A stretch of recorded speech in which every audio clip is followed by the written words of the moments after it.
苗栗3邑的木雕举世闻名，不过要延续客家艺术国际认证跟放眼国际，是木雕家跟政府的共同使命。在光线的投射下，盛开的花朵、展翅的蝴蝶，仿佛是一幅生动的田园景色。这样细腻的木雕手法，出自于木雕家杨永在。技巧太多，容易讲气，然后技巧不够，又太过生疏，所以如何在技巧多与寡之间你的理念、你的表现多少之间去求得一个中庸、一个平衡之道。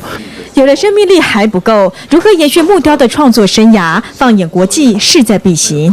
文化观光、观光文化、产业观光、观光产业，那很多东西、很多资源都要去做整理、做结合，然后再整个把它推出去。为了奠定国内的木雕作品国际认证时势所趋，未来有了国际认证证书，国内的木雕家今后在创作的同时，也多了一层艺术保存的价值。民视新闻何乃强、陈小青苗栗报道。台北市有一个客家山歌团，团员不仅个个能拉上好听的乐声，还能唱上几首客家山歌。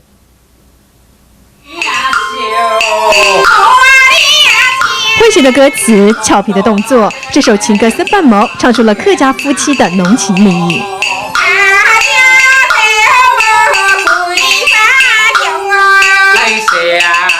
农业社会啊，你是头做些啊，按不了做内部开这个聊天的时间啦哈，从夫妻一种调情的一个意思。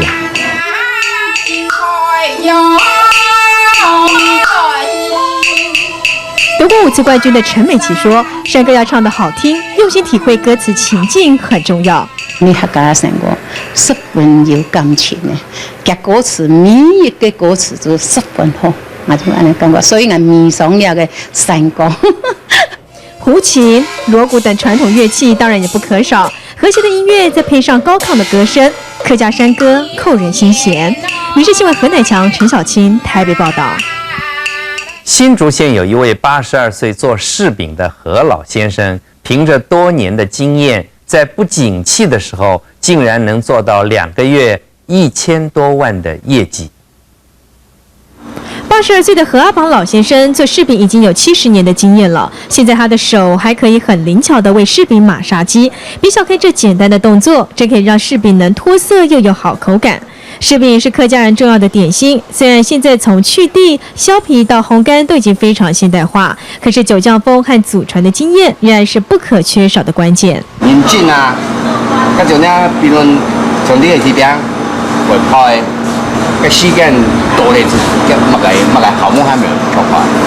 何老先生的柿饼从曾祖父时代传下来，交到儿子的手里已经第4代，160年的经验传下来的却是客家人努力打拼的精神。现在他们24小时轮班，把40万斤的柿子做成只剩10万斤的柿饼，在这么不景气的时代，还可以做到2个月1000多万的业绩，证明了客家传统点心还是有办法赚到钱。民视新闻叶新凯新竹报道。